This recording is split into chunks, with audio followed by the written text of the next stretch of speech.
Alrighty. Welcome, everybody. All right. Welcome to our AWS live demo. We'll get started in just a second. We know there's a lot of people joining right now, so we'll give about a minute for some folks to hop on, and then we'll begin with the demo. While we're waiting, if you are here right now, please pop in the chat where you're joining in from. Thank you.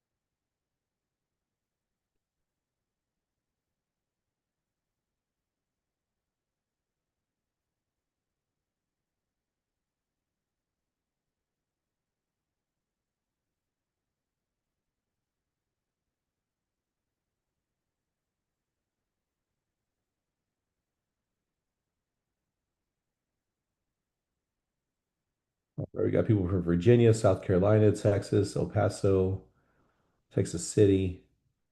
There we go. Got people from all over the country joining in.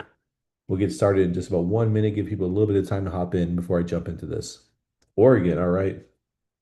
Sally, good to see you. California.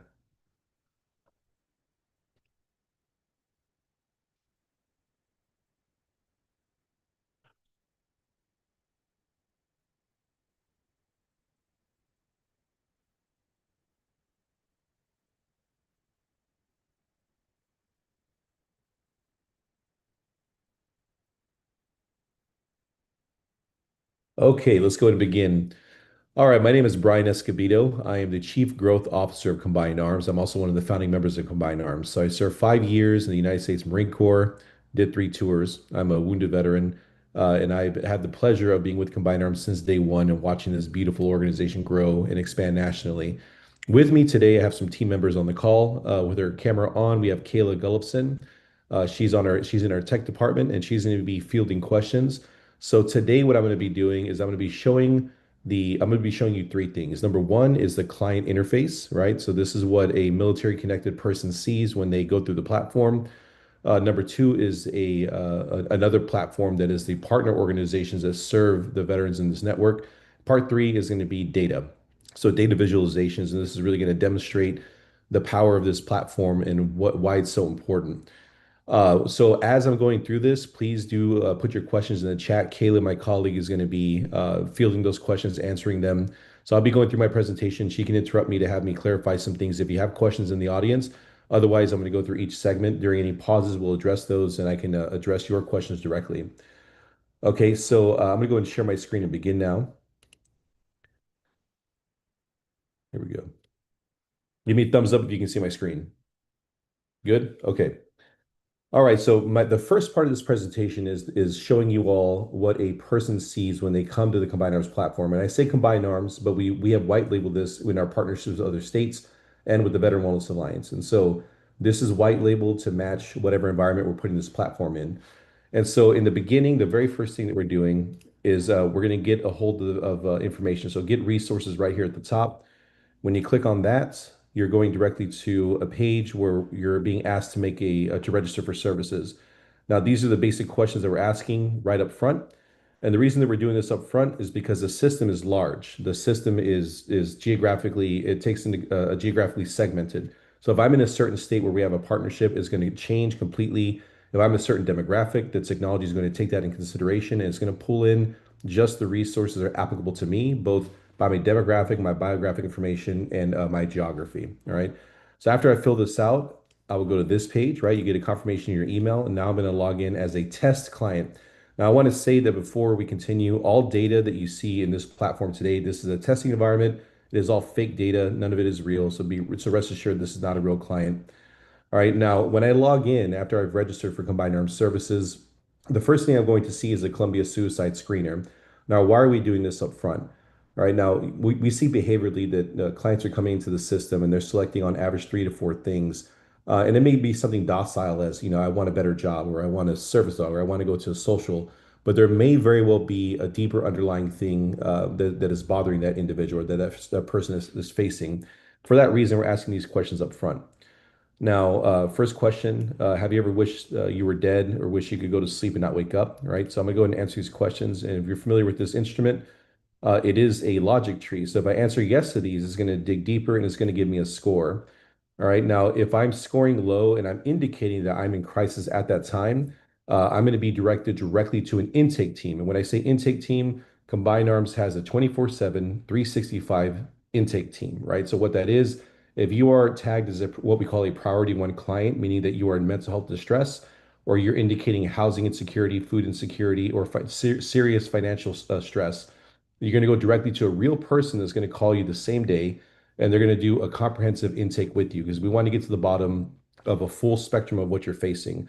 Otherwise, other clients that aren't indicating stress are going to go through a choose your own adventure, which you're going to see here shortly. In this case, I'm a returning client. I'm a returning test client. And you can see here that I've already worked with some organizations in the past. And now I'm going to rate those organizations. So once a case is closed, I then rate the organization. I leave my feedback and I move on, right? So that's all I got to do to rate an organization. Now, this information it's compiled into a larger data set. So let's say, for instance, that I score low, even though Combined Arms goes to great lengths to select the best of the best organizations, a client can have a bad interaction with an organization. So our job is to make sure that we are hearing the veteran's voice, that we're hearing the client's voice, and making sure that we're advocating for them. So, for instance, if I'm scoring 3 stars or below and I say, hey, I really didn't have a good experience at this organization, that goes to a manager, an actual staff employee. They're going to call the organization, discuss this interaction with the organization. That can go in several directions.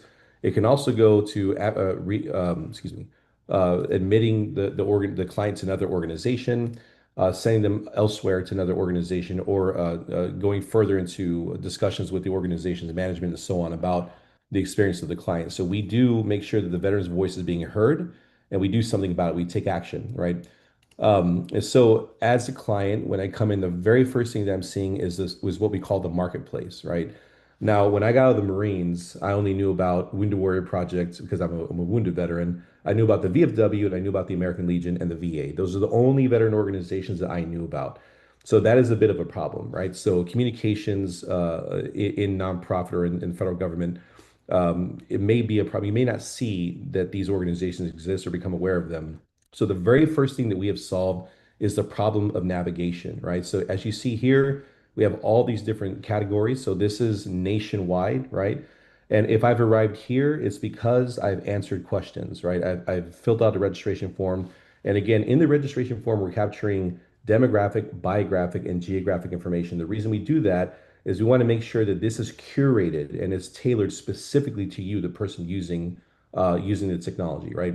So you're never going to find anything that you don't qualify for. You're not going to find something that doesn't serve your demographic. You're not going to find something that doesn't serve your geographic area. This is all tailored to you, the person. Now, when I say military connected community, these are the constituencies that comprise the military connected community. That is active duty military, that is veteran, that is Guard and Reserve, that's caregivers, that's the family of active duty and veterans, right? The spouse, the children, and that's also other populations in some areas like interpreters and so on. So Blue Star families, Gold Star families, those are all the different kinds of constituencies that can make a profile with Combined Arms. Um, so if you're any one of those, we're gonna pull specific things. For instance, if I'm a caregiver, I'm gonna see caregiver specific things. If I am a woman veteran, I'm gonna see woman veteran specific resources and so on. Right. So here we can see right up front, we can see the marketplace. We can go to any one of these and we can be assured that behind each one of these doors, if you will, there's going to be a curated list of organizations that are appropriate for me to see. That's Resource Depot. Next, my connections. This is where I find all the organizations I've connected to. We'll get into that in a second. Popular categories. All right. We can go to these. These are what are in highest demand. And then down here, we have frequently asked questions and help desk. All right. We also have light and dark. And then we have the profile. Now, I'm going to go right here, let's say to career services, for instance. We're going to go to this category. And now the system is loading again, just the right resources for me. I want to draw your eye to the right here. This rucksack, when I select an organization, it's going to populate in the rucksack so I can check out and make a connection to that organization. So you'll see here that up top at select services, I have all the subcategories in the major category of career services. interview coaching, LinkedIn services, right? Resume writing, so on. I can use those filters and parse down this list, or I can use the regional filters. So if we're working in a state, then we've added a regional and a hyper local layer of resources. Otherwise, if you're in a state or an area, if you're, let's say, stationed in Okinawa, Japan, or you're in Frankfurt, Germany, active duty, you're going to see the national organizations. Approximately 1/10 of all of our organizations are national in scale, meaning they serve everybody everywhere. They're very large organizations that can take an incredible amount of throughput. Otherwise, if we're in your state, then we have the state's your state's Department of Veteran Services resources, which serves the entire state, or regional levels. So if you're in a metroplex, or whatever it may be. The other thing is that if you're a rural veteran, if you're not by a big city where there's lots of organizations, or your big VA, or your your nonprofit resources, uh, thanks to COVID, most every organization has gone digital and can deliver these services digitally. And so if you are in a rural area, you can use the national network to get really anything that you need. So all you need to do to select an organization, or to connect an organization, is simply click on select a resource, and I can compare them, right? I see these are all the kinds of things I can select. And then it populates in the rucksack, right? When I do that, I can go here, I can go back if I'd like, I can go to different categories. For instance, for mental wellness, I still see that my rucksack is populated, so I can go through these and select any organization that I need, right? When I check out with the rucksack, my connections are going to be right here, right? So when I make a connection to an organization, I can see them here. And they're placed in these different categories. Okay, so this is all the things I've connected to. We have updated, we have open, updated, and closed, right? So these are my closed connections. If I need to send a note to an organization, right? If I have a note that I need to send to an organization, this is essentially an email function that goes between me, the client in the platform, directly to the organization. If I send a note, it's going to go to a real point of contact at the organization who's going to respond to me within 72 hours, right? So that's the agreement that we have between us and the organization. So again, this is very simple to use. It's upfront. All we have to do is simply select a resource. One other item to understand about this is that if I'm selecting, for instance, resume writing with an organization, I can't work with two organizations that provide the same thing. This is to prevent redundancy, but this is also to make sure that the client is doing one thing at a time. Now, I can come back and work with as many organizations as I want to, but I can't do two of the same thing at the same time. So I'm done with one organization, and they close my case, and they've reported an output or an outcome. Furthermore, I cannot select more than 10 organizations in one sitting. And we do that just because, before we had that limitation, there was a lot of clients that would come in and start selecting a ton of organizations. What's going to happen when I make a connection is that that organization is pinged. They're made aware that I, the client, have requested to connect with that organization. They're going to log into their platform, which you're going to see here shortly, and they're going to send or they're going to connect to the client. They're going to call them, they're going to email them, they're going to serve them, they're reporting an output or an outcome. When it's really wide open and you can select 100 things, you're going to get 100 phone calls, right? So we limit that to 10 to make sure the client isn't being overwhelmed by all these organizations, all right? Finally, over here, we have a help desk. And so if you do need something, this is my test client. You can send this, and this is going to go to a real person. I submit this help desk. Let's see, test. I select, now this is if you're having problems logging in or whatever it may be. Whatever that is, it goes directly to a real person in the technology department that's going to respond to you very quickly within about 24 hours. All right, so that is the very high level overview of the client portal. Are there any questions on the client experience or the client portal before I continue? Yes, we do have a couple of questions in the chat here. Go for it. The first one we have is from Chris, and they want to know, or they're asking to confirm, do family members and dependents of guardsmen and women and reservists have access to Combined Arms Resource Portal? Yes, they do. Yes, they do. So I use the phrase military connected community. That's really anybody connected. Now, if as you're filling out your registration form, you're going to indicate whether you are a civilian, whether you're a dependent or something like that. We ask the question. We ask that question so that we can eliminate the resources that you would not qualify for. So you're still going to find resources in the platform that are relevant to you. That's a good question. Thank you. What else do we got, Kayla? Okay, the next one is just related to what we're covering. This comes from Carrie, wondering if we are going to be showing the partner portal, because currently we are looking at the military resource or the client portal. Yes, we are. Yeah, that's the next segment of this. Part two is partner portal, and part three is the data. What do we have anything else, Kayla? There's one, let's see. One, John, he's wanting to know, how do I become a partner with Combined Arms?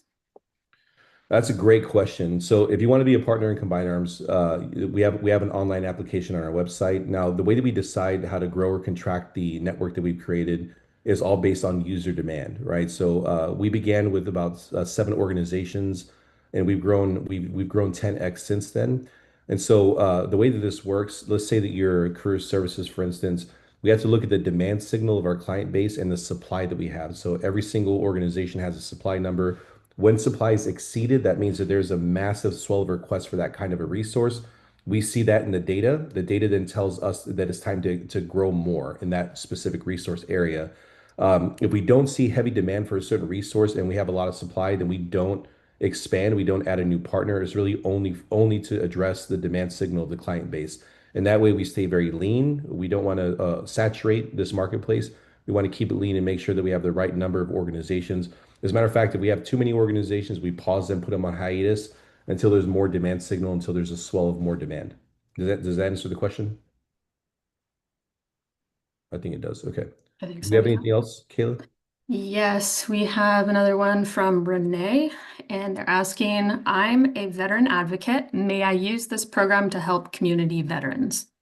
Yes, absolutely. And we do recommend that. Now, the thing is that you won't be able to choose for them. The client has to do it on their own, right? You can send them the link and they can register, but you can't send them to an organization. The reason we do that is because one, you have to agree to terms and conditions in the privacy policy.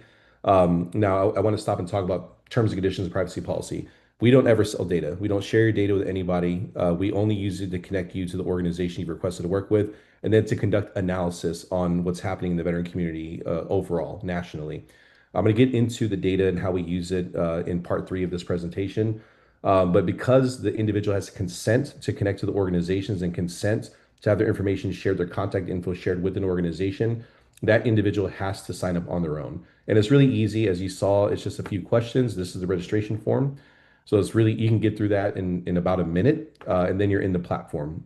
The other thing is that the organization is going to communicate to you through a secure channel. This is all encrypted communication back and forth between the client and the organization. And that's the reason they have to do it. Now, what I would recommend is that you make an account and become familiar with the lay of the land and what resources are available. If you test this, you are going to get a phone call, you are going to get emails, you're going to get contacted by real people. This is a live platform that does enforce a 72-hour response time and the reporting of outputs and outcomes and referrals to other organizations that are also in this vetted network. That's a good question. What else do we have? So a follow-up to that, also from Renee, they mentioned that many of their clients are not computer knowledgeable, Mhm. so there might be a challenge there in Absolutely. Yeah. So, we face this a lot with the aging population or the indignant population. As I mentioned earlier, Combined Arms has a 24/7, 365 operation, right? So that means that holidays, weekends, night, we always have someone on call. If you call our number, the number on our website, you can leave a message if they don't pick up right away, but they're going to call you back, right? And so if a person is not so tech savvy, they can call the number and they're going to talk to a real person who will navigate them through the network and do that manually with them. When that happens, they're doing case management, right? They're going to manage that person so they're up and out of whatever situation that they're in. What else do we have, Kayla? All right, thank you. The last one here that I have so far is just a general question of what are the main differences between the old platform and this new current one that you're showing right now? Yeah, so main differences in our old platform, we had more of a rigid architecture, and we've been around for 10 years, right? So as requirements have changed, as we've grown in who we serve, there was a need to become more modular. What I mean by that is more of a Lego set instead of a fixed solution. So every state that we work with, everywhere that we expand what we're doing, there's always a different set of requirements. And so this new platform is modular, meaning there's lots of customizations that are available now that weren't really available prior. So as we work with a state to build this in a state, or we work with a government agency, we're able to do a lot more and get much deeper, more concise with the tech solution itself. And so an example of that is connecting multiple departments, not just the Department of Veteran Services, but Department of Transport, Parks and Rec, and so on. We can connect all that stuff together, even the justice system for justice of all veterans. So there's all kinds of things we can do that we couldn't really accomplish prior. So what, you're just seeing one little tiny piece of the technology with this one user interface. But Combined Arms is a full software development organization. We are a nonprofit. We are a 501(c)(3) nonprofit organization, but we are in fact a software development and data science company as well. And so, as a result, for us to do the best work we can do with these large organizations like government, we have to be very modular and we have to be very flexible. One thing that really makes us stand out as an organization is that we are flexible. We can make custom modules. We can make APIs. We can do apps. We can do all kinds of things that are needed for the use case of the organizations that we're working with. All right. Was that the last one, Kayla? Yes, that Okay. looks like all I have right now. So yeah, thank you. Yeah, just one thing I want to wrap up with. As you look at this page and as you see all these different kinds of things, these weren't an accident. This happened because over years and years, we have over 100,000 clients now that are non-duplicate. And so over the years, we've always asked the client, what did you not see? What did you need that you didn't see? Right. And so we ask the question, but we also look at the data. And that's why we have these different categories, because this is what is really emerging as need or interest in the veteran and military connected community. Right. This is what we're seeing. And we want to make sure that people know when they come in, all of this is available to them. Now, one more thing, all of this is free. We never work with an organization that charges the client money. And so that's why we work with nonprofit. We work with the federal government. We work with the state government, institutions of higher learning, right? Those are the only kinds of organizations that we work with. And so again, you'll never pay for anything. This is all free for the client, and we make sure that we vet these organizations. I'll get back to vetting here shortly. All right. So I'm going to move on now. We're done with phase one. We're moving on now to phase two. This is the partner portal. I'm going to log in now as a partner. And again, this is a testing environment. Any data seen in here is not real data. This is all fake test data. So I want to talk a moment about the process of how does somebody become a member of Combined Arms, all right? So to become a member of Combined Arms, we have to have data evidence that there is a high demand for a certain kind of resource, whatever that may be, and we have to prove that the supply is it being exceeded, right? Or there's not enough of it. When that happens, we then go and find a new partner. Now, we are national, we serve everyone everywhere, and you can even argue we are international because we do service US service members who are stationed abroad and planning their transition from the military. Now, in order to become a member of Combined Arms, the first step is to, again, prove in the data that we need a new organization. But secondly, you then go through a due diligence process. And I want to talk about that for a second. Since the very first year, since 2016, we have been vetting our organizations, and this is the process. All right, what we're doing is we're doing a keyword search on the leadership, we're, the managers, right, the board of directors, the organization itself. What we're looking for is fraud or any lawsuits. We're looking for anything unsavory about the organization. We are then looking at litigation research. You know, is there an active lawsuit going on right now? We're looking at the programming itself. We're looking at publicly available information to rate the programming and make sure that this is a top-notch organization. They don't have a bunch of low scores from the public. We're looking at different kinds of reviews from different accountability organizations and making sure that they're sound. We're also investigating their financials. We're looking at making sure they're an ethical organization. Unfortunately, there are some nonprofits out there that have stood up really just to take advantage of a certain population. You can see that in the numbers when you look at their tax return. So we make sure that there's an ethical amount of the money being set aside for programming and versus overhead, right? So we also look at people that have left complaints in the past online, and we interview those people. We want to hear their side of the story. We want them to tell us what's gone wrong with the organization, right? And so when we find these infractions, we discuss that with the organization. This goes into a weighted score, and there it's pass or fail. So again, we go through great lengths to make sure that every single organization in this network has proven that we have proven along with them that they are the top notch. They're a sterling top notch organization. That's risk mitigation, right? Furthermore, as you saw, the client gets to respond and say, "Hey, 2 stars, didn't have a good experience." And there's a protocol that we follow that can end at pausing the organization or removing them from the network, right? If they're low performing or if our clients are telling us, even though they passed due diligence, that this organization is not doing well, right? And so because we're not the governing body, we're an accountability body. So accountability being the operational word here, we have to make sure that the system and the sensors in the system are enforcing a certain set of standards. And I want to talk about those real quick. There's three main things that a member organization has to do in Combined Arms.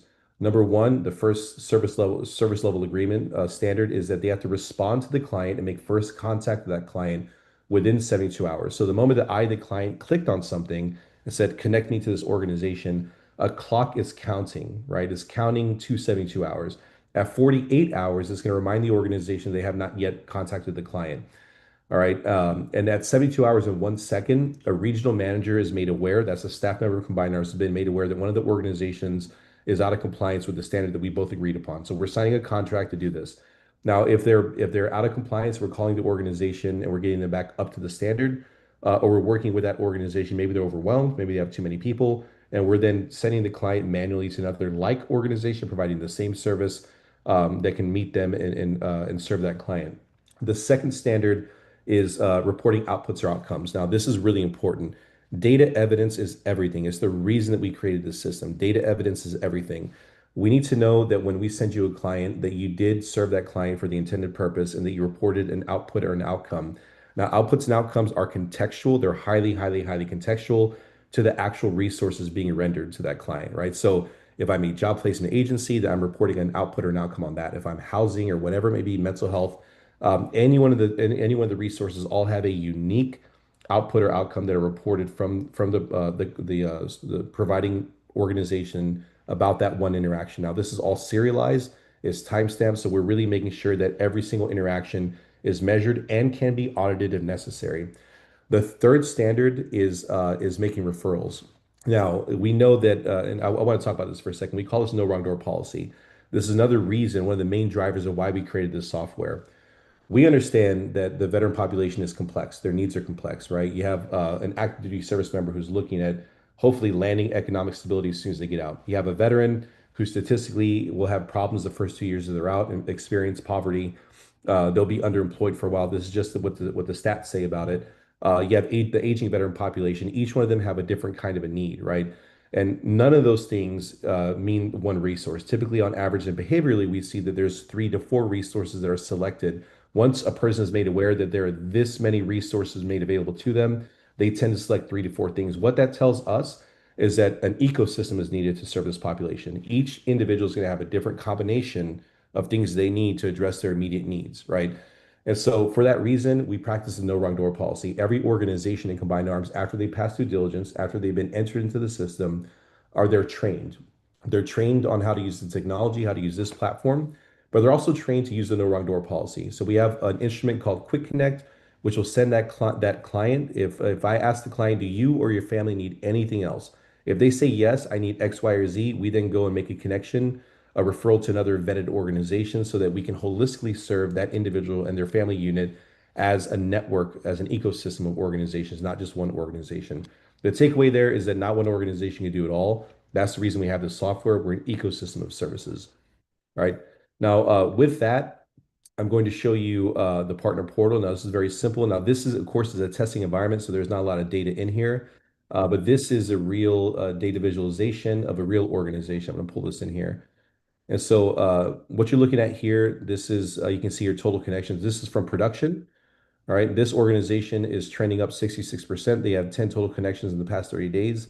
Their success rate is 85.7%. They're trending upward 34% with positive outcomes.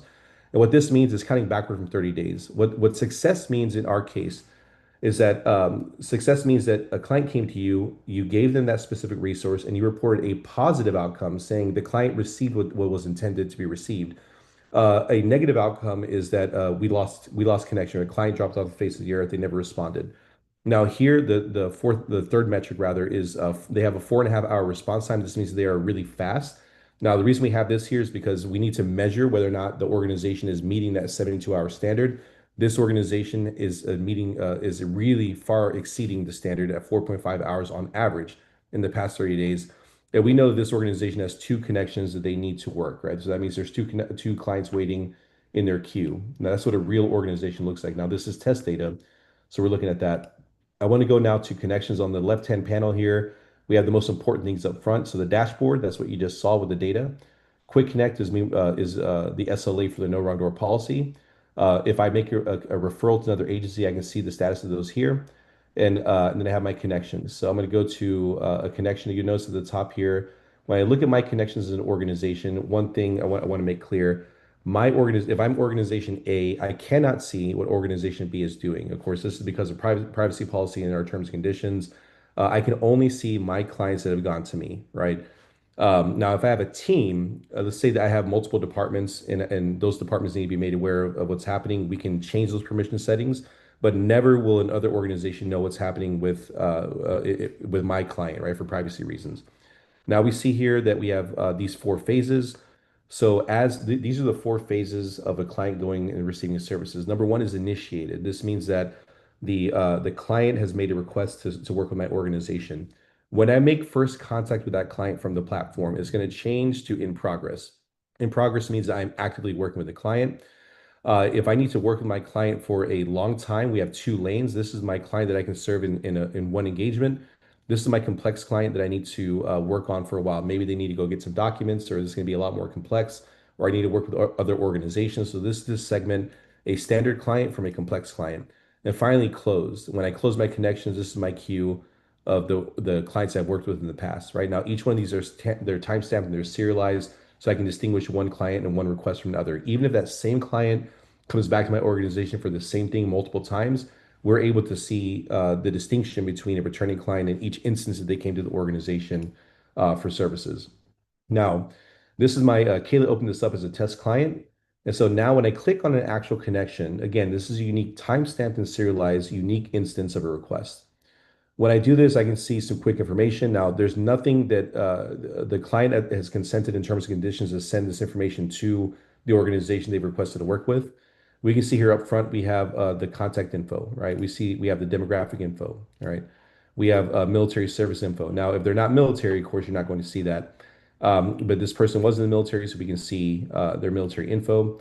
And then we can see the socioeconomic information. Now, all this data is coming from this registration form. That's the questions that we're asking here. All right, so I can see that now. It's really good because I have good clarity before I pick up the phone and call this person. Furthermore, this person I believe was referred to this organization. So this is a note that they left. As an organization, if you're making a referral, you have to put a note in there so that the receiving organization has context of why you're sending this person to the organization. This is a mandatory step. And so here I can see that this is for education, is coded to the kind of resource that it is. They want GI Bill assistance, and here is the note to the organization, right? So what I do is I update the status, and so we go through this 1, 2, 3, 4 process. When I said that when I'm closing this connection, I'm going to have outputs and outcomes, right? So the outcomes that are pulled from the database are contextual to that organization's definition of success, what they have defined in their organization as completion, right? That's going to be made available for the organization. So again, we're very, very, very accurate with the outcome data that we're collecting from the every single engagement from the client and the organization. Um, Now, one more thing I want to show you is Quick Connect. So I'm going to try to enter see, here's my test client email. And so I'm talking to my client and I said, hey, do you or your family need anything else? And they've said yes. So I type in that person's info and the database says, yes, we recognize this person. They are a real person. They agree to terms and conditions and privacy policy. Let's refer them to another agency. It pulls up my information here very quickly. And now the system at this point, because it has the file, a verified file, has already segmented and curated all the options available to me, right? And so I'm going to go to, let's say, so I can either turn the screen to the client or I can ask them, which one of these things do you need? And it shows all the categories, right? Now, these are major categories, all right? And so as I go to a major category, the next thing is a subcategory, right? So we were looking at a subcategory. I'm going to say resume writing, for instance. Then what that's doing now is the system is taking into consideration my biographic, geographic, and demographic information, and it's pulled the organizations that are most appropriate for me to work with, right? That means that I qualify to work with these organizations, they have capacity to serve me, and they're ready to go, right? So I click on that organization, I leave a note. Now again, I have to leave a note. It won't let me make a connection without leaving a note for that organization. The last question, would you like to receive updates on this referral? I click yes, I press submit, and that sends a real referral to another agency. And again, the clock begins to count to 72 hours. That organization is immediately alerted. They have a new client, and the designated person at the organization that receives traffic from the network is going to respond to the client and follow the same process I've just explained. So that is the ins and outs of the partner portal. Are there any questions on the partner portal? Yes, so we had a good question posted on Instagram for this, for the partner portal specifically. So I thought it might be helpful to answer that, to kind of give it the information to everybody. So it is, I just looked up how to help a veteran with emergency rent housing assistance. Any advice on how to navigate this best? And I can answer that one unless you wanted to. Go for it, Kayla. So, with a lot of the financial assistance related resources, a lot of those are available exclusively or internally to our intake team.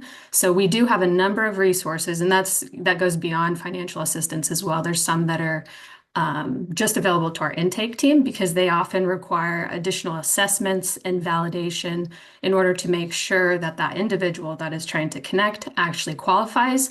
So they go through a number of extra steps on their end from the intake side to make sure that that individual qualifies before actually making that connection to one of those financial assistance related organizations. So if you aren't seeing something specific populate on either the veteran portal or through Quick Connect, there's still a good chance that there is a resource available through our intake team. So it's a good idea to connect them with our intake team or provide that same phone number, the 844-489-8387, and our intake team can then go through the full assessment and get them connected that way. Absolutely. Thank you. What else we got? I'm checking. Let's see. We have another question from Renee. Do you have any organizations that provide transportation assistance? We're available. And I'll tell you, there's a few wicked problems. That's one of them. Transportation. There are very few organizations that provide transportation. It's just something that organizations try to get funding for that, find it difficult to do so. If the resource is available and they apply to us, then we'll add them to the platform. That's really regional. So I've seen them rise and fall. There's not a lot of organizations that provide that. That's hyper regional, and unfortunately, those organizations have trouble staying funded. That is a wicked problem. And also, the other one that's really a wicked problem is housing for veterans, homeless veterans that have a pet seems to be another very difficult category to serve. But if it exists, we can add it to the platform. What's next, Kayla? Those are all the questions I have currently posted in chat, but if Mhm. there's any others, feel free to add them now and we can cover them. Got it. All right. Yeah, yeah. Please do ask questions if you have them. While we're waiting on a question, before I move on to part three of this, I want you to see the level of analysis or just the dashboards that we have available, right? So we have, again, this is a test environment, so we don't have the full data. In production, you have all this data available to the organization. So this is performance organization. Now we have this performance data in here because performance is everything. We choose the best organizations. We want them to be very aware of what's happening in the platform, how their performance is going, right? So we have, the response time trend. So anything that's an SLA or a service level agreement, the metrics that we've agreed upon in the contract of these organizations is seen here. And I just want to give you guys the visualization of that because we went through a lot of trouble to make sure that the organization has clarity on how they're performing, how they're doing, who they're serving, and so on, right? So these are just what we found to be the most useful dashboards for the organization based on feedback from them and asking them the question, well, what do you want to see when you open the platform, right? And so this is completely configurable, and anything that the organizations want to see, we can pull that data in as long as we have the data points available, right? Any more questions on the partner portal before we move into some business cases and data? Not a direct question, but I did want to just bring something up that I thought about that might also help with kind of Mhm. the understanding of how the system works. Okay. For the connections that are made to organizations, and this goes for both the client side, so the veterans or the military resource portal, and also the partner portal using Quick Connect. For those connections, a single individual can be connected to up to 10 connections open at a time. But for those 10 connections, they can only be connected to one service at a time, or one connection under a service at a time. So they can be connected to one for resume writing, one for career search and placement, one for maybe a social group, but they can't be connected to two resume writing resources at the same time. And that Correct. is just to help kind of field the workload on the organization. So there's not five organizations working over the top of each other trying to provide the same service, and just kind of help the overall process there. But just so that kind of knowledge is out there for the limitations of what can be open at a time. Okay. Thank you, Caleb. Anything else before we move to phase three? No more questions on my end. Okay, great. All right, I'm going to move to phase three, which is data, business cases. All right. So before I continue, I want to remind the audience that Combiners never sells data. We don't share data with anyone. We're SOC 2 Type 2 compliant. What we do with data is that we're studying the veteran or the military connected demographic. We're trying to understand what is happening on the ground, the reality of what's happening. There's a lot of assumptions about what veterans need and what they want. When you have an open marketplace where they're anonymous and they're connecting to these organizations, it provides data that tells us the true story, the data story of what's happening in the military connected community. Right. So you're going to understand why we do what we do right now. So this is one business case. It's food resource request. All right. So this is one of thousands of resources that we have in the platform. And this is just a little bit of the data that we have on this one resource. All right. Now, this is the way data travels. Data begins with a client making or registering for services in Combined Arms. And then behavioral data is what they select in the platform. All right. When we move that to the data warehouse, it is anonymized. And so any identifying information about that client is removed, and they're just a person, an anonymous person in a data set, right? So as you see here, there's no names, nothing like that, right? That happens before it ever goes to the data warehouse, and then is turned into business intelligence or data visualizations. So we're studying the demographic, not individual people, but the demographic itself, right? So I want to make that case. Now, this is people that requested food resource request. That means that the client said, I do not have enough money to pay my bills and to buy food, right? Now, in 2021, this particular resource started performing in the platform, and we had 67 non-duplicate hits, requests for that food. It starts to trend downward, right? And then it pops. Excuse me one second. Yeah, it pops up about a 440% in 2021. Now, give me one second because I have. Let's see here. All right, let me pop up a fresher screen here. Here we go. Go to 20. Here we go. Okay. Anyway, so what happened with this resource? There was a massive spike, right? So the massive spike occurred, and as it started to climb drastically after the CARES Act ended in 2021, what we found is that we needed to answer the question, who is causing the spike, right? Who's causing the spike? So what we did is we isolated the data because we're asking these questions up front. We isolated, the demographics about this person. We wanted to know who they are, where they are, and what their family composition is, what their income is, right? So we found out that this is E5s or below. And in this particular study, we're looking at the greater Houston Metroplex around our headquarters, where we have about 17,000 active clients at the time, right? We found this was active duty E5 or below. They're married, their spouse is not working, they had on average two children, right? So we took that information to a military base, and this is all around a military base in Houston. We went to the command and we asked if they were aware that this is happening. We asked them, "Are you receiving food requests?" They said no.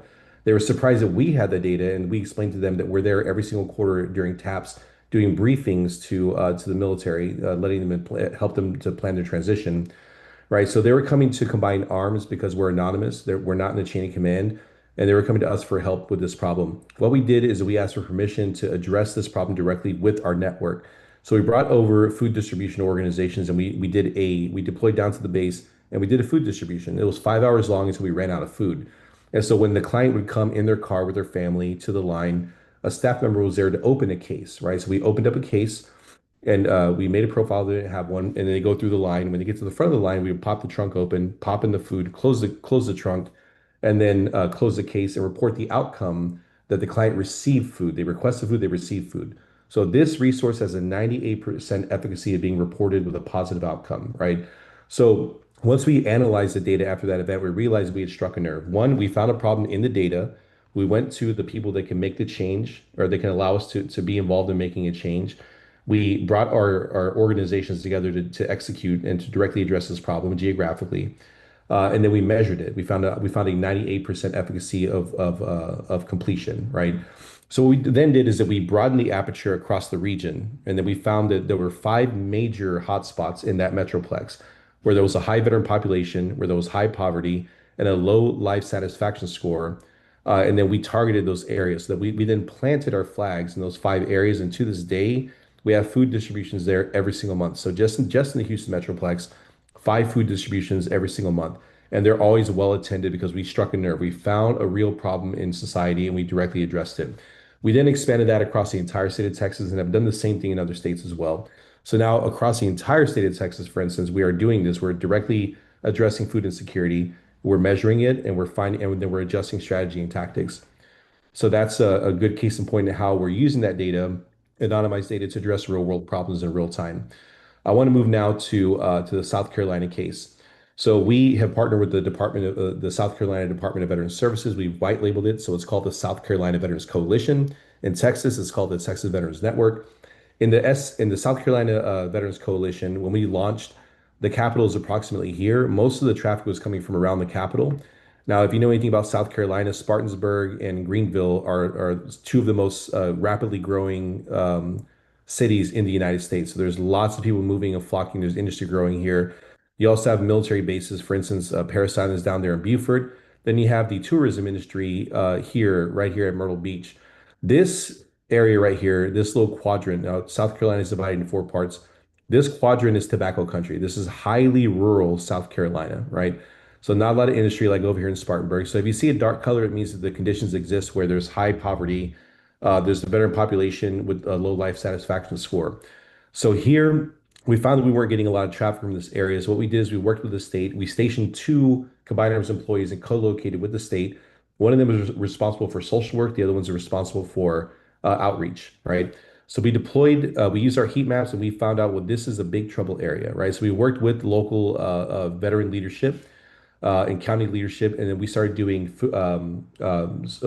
resource fairs, job fairs, social events, and things like that. Right? We worked with the VA, we worked with multiple partners, and we started marketing or communicating about these opportunities, and then people came out of the woodwork. And so I'm proud to say that after a few years of doing this, this area is now the fastest growing veteran population connecting to the state and receiving services through the network that they've created. The state has created the same thing we have in Texas with the federal government, that's the VA, the state government, and then the nonprofit organizations, universities in the state, and they're one ecosystem. So what we're seeing there is incredible. So we cracked the code on how to find the undiscovered population and how to serve the underserved population. And I want to show you really quickly. We wanted to answer the same question: who is causing the spike, right? So we wanted to answer the question. We found that it's the common client causing the spike is an African American Army. It's a male that served in the Army, right, with honorable discharge, and they are single. They have a single household income. They are underemployed, meaning that their wage is not enough for their bills and their needs, and they're coming from the PD area, right? That is the common client. So we're able to determine those things. Now, with that information, a government agency can then change their tactics, their strategy, and directly target those specific areas, right? So that's a good case in point in how we work with the data to find these populations and to actually do something about it. I'll go ahead and stop there. I want to get into open questions. So we'll go ahead and take questions from the audience. There are no new questions in chat yet, so if there's anyone that has any new ones here that have been waiting, we can take them, but none in chat waiting. All right, comments, feedback. Go for it. Gloves off. You can ask hard questions. I'm not shy.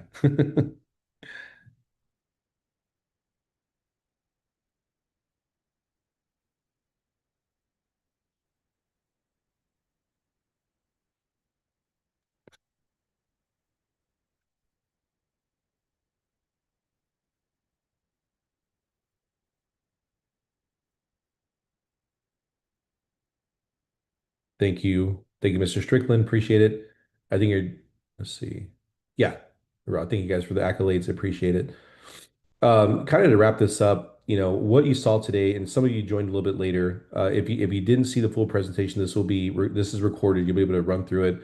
What we showed today was what a client sees when they use the platform, what an organization sees when they're serving a client, and then what we do with the data and how we use data, big data, to impact the veteran community. And the magical thing about this, or to me, the most impressive thing, is that we can see in real time where the pain points are in the military connected community. Prior to us taking this sort of approach, most people or most big agencies are guessing what the client needs or guessing how it's going. We're collecting very concise metrics about outcomes. We're collecting concise metrics about the movement of need and the evolution of need in different populations. We're finding the undiscovered population. We're finding the underserved veteran and making, doing targeted action across a network, an ecosystem of services. And so, in that way, we're really revolutionizing the way that veterans are served with this platform. And we're doing it in a way that really hasn't been done before. And so, we are avant garde. We are really on the cutting edge of this. There's a lot in our backlog of new technology we're creating. And our whole goal really, there's two main premises to drive what we do, and that's really to stop suicide and to stop poverty, right? Everything else follows from that. Everything else follows from that. So you saw today that we're tracking those things, that we have sensors in the system that capture when a client is in trouble, when they're in distress, and we're doing something about it immediately. I also stated that we have a 24/7, 365 operation, and that anyone that is in crisis or having trouble can speak to a real person and get that complex, have their arms wrapped around them with that complex social work and help. So those are the takeaways I'd like you to carry back. Please share those to others. And I always say this to people, you may not need this now, you may not individually ever need it, but you know somebody who does. And so if you do know veterans that are suffering, if you do know people that need assistance or active duty service members that are thinking about their transition from the military, caregivers, spouses, whoever it may be, send them our way. Have them go through the network. Have them go through the experience and get connected to a vetted national set of resources that are going to help them. All right. If there are no more questions, I'll give you all one more chance to ask any questions. There was one Go just for it. a few minutes ago from Jan. Does Combined Arms offer participation in public events, college VA events, etc.? Do we offer participate? Yeah, it all depends regionally where we're at. So, our staff, if they're nearby, that's possible. If you want to have us come out and give a briefing, if we're geographically close to that area, perhaps we can do that. So that is a possibility, or we can join virtually. If you do want us to give a briefing or something like that, by all means, just connect with us offline, and we can organize that. Yep, and there were just two helpful links that were just pasted in chat as well regarding that. So feel free to access them as well.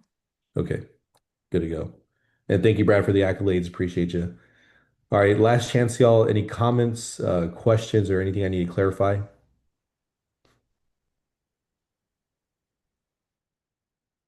All right. Okay, with that, thank you for joining again.